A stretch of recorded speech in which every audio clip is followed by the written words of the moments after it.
wish we could all agree on just this one thing. There's no substitute for what love and kindness brings. Wish my words could heal the heart just like the sun, and make more than a cliche out of we are one. Aren't we one?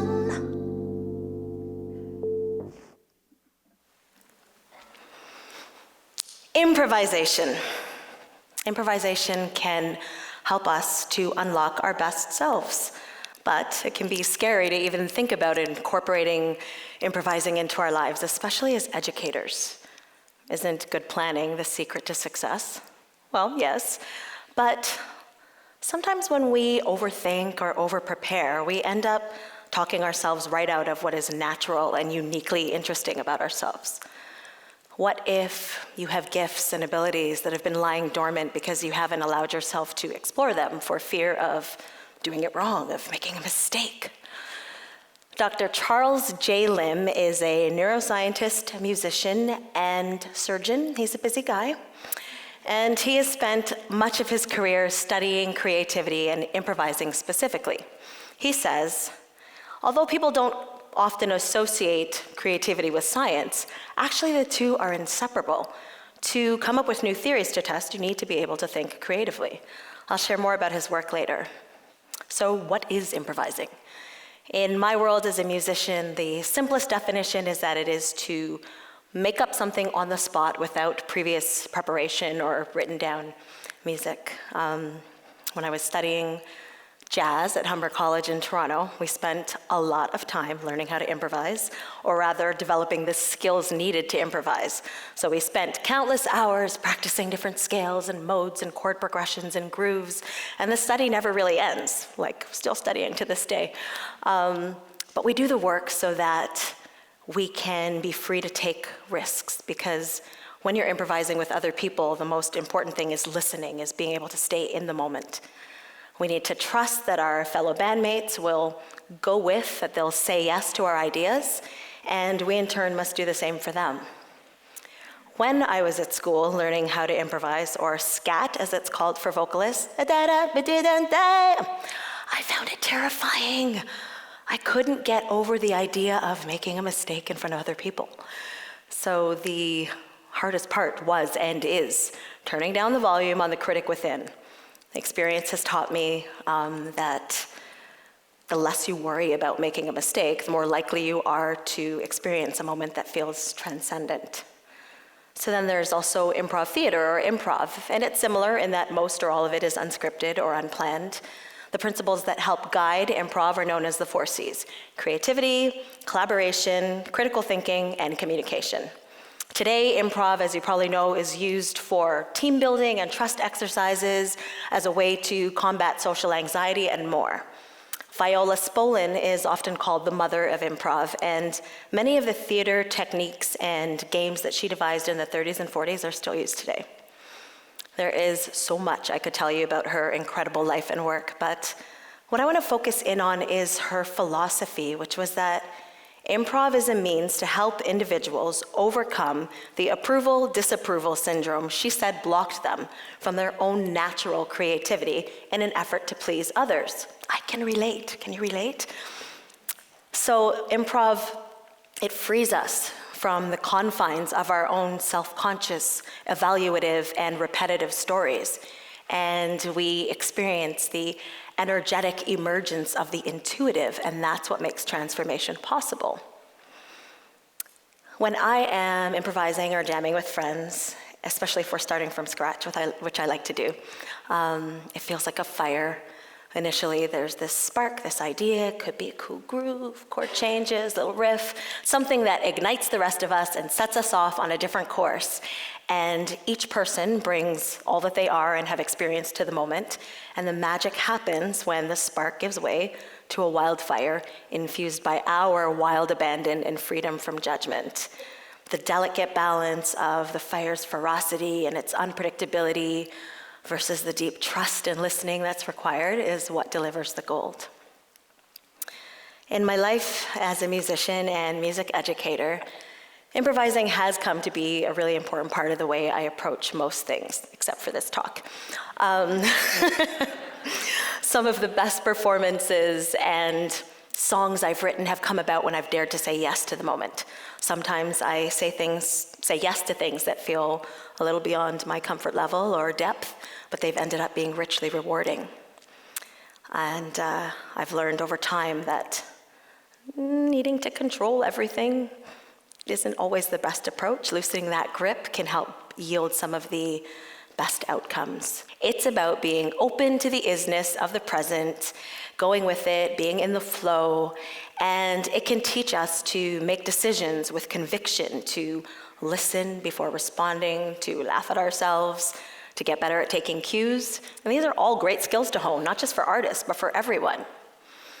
If we can treat more of our interactions as an invitation to discover something, to reveal what's beneath the surface, then we're less likely to lead with ego, and we're more likely to connect on a deeper level as people, as facilitators, as educators.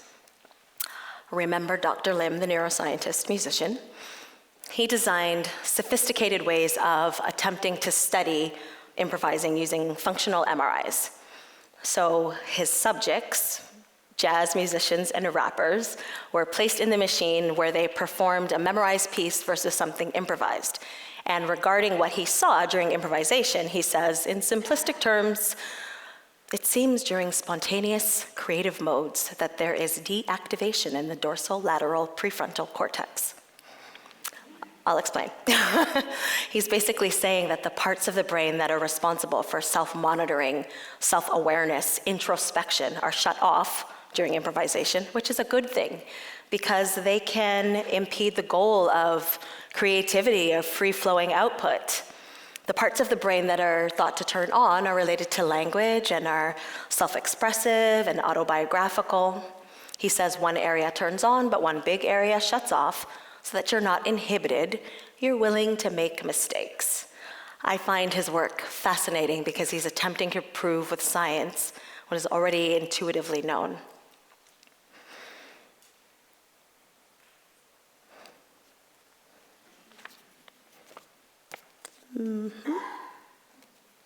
So, short of signing up for an improv class, which we should probably all do, how can we learn to be improvisational? What does that approach mean for people who are not necessarily artists? I'm going to take the long way around. When I was in my late teens and early 20s, I studied with a performance coach named Art Nfskey in Toronto. And he ran group classes to help get people over the fear of performing. And much like Viola Spolin, he had made a bunch of weird games and roles to play that he would literally shout out to us while we were performing our songs for the others in the group. Stick your tongue out, be a diva like Celine Dion. And he meant do it now. I see now that a lot of those interruptions, constant interruptions, served as a way to trick our brains into staying in the present.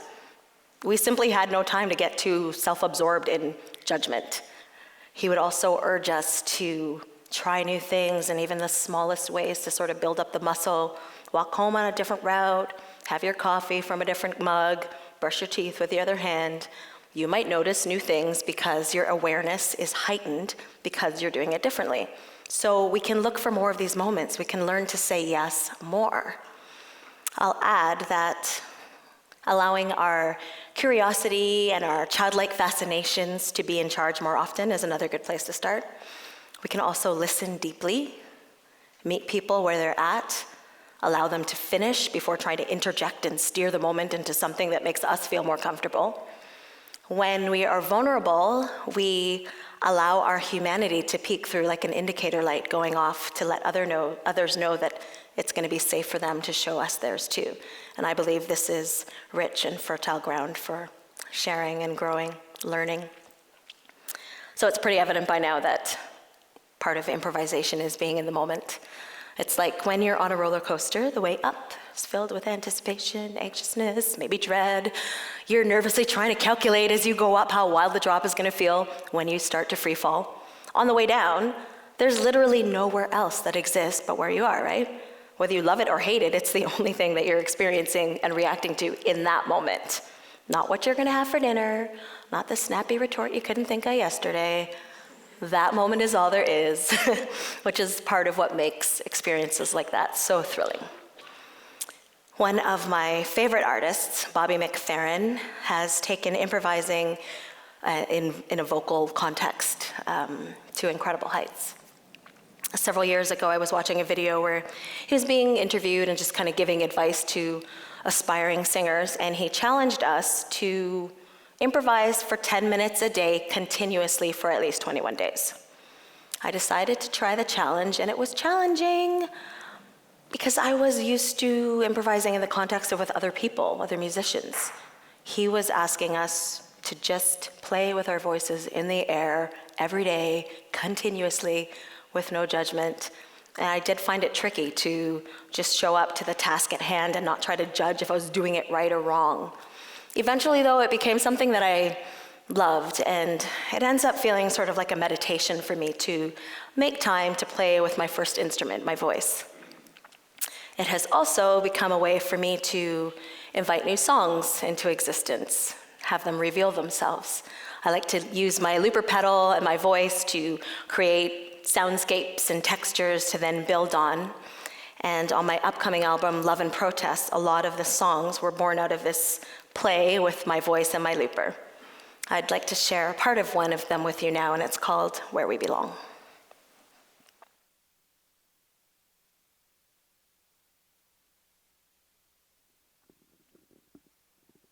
Dum dum dum dum dum. Hope you know that I am ready. When you falter, I'm not gonna run. When life feels too heavy, when you come undone, you will have a place where you belong. Everyone's lost and uncertain. We all have tales, we have scars.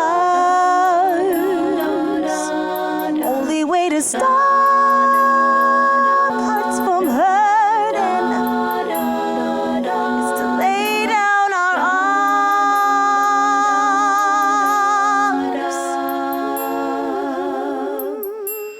Dum dum dum dum dum.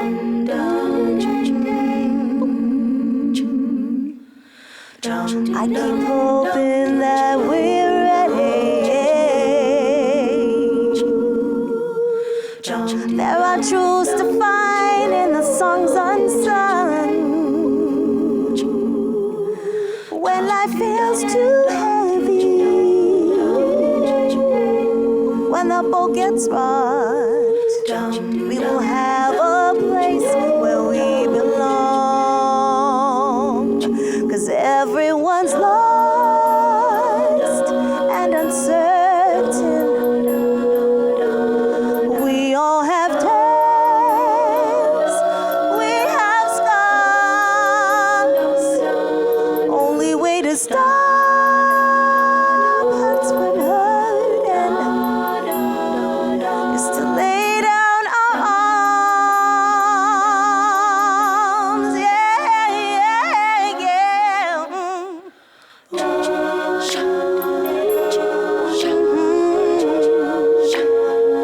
Can we lay down our arms? Can we lay down our arms?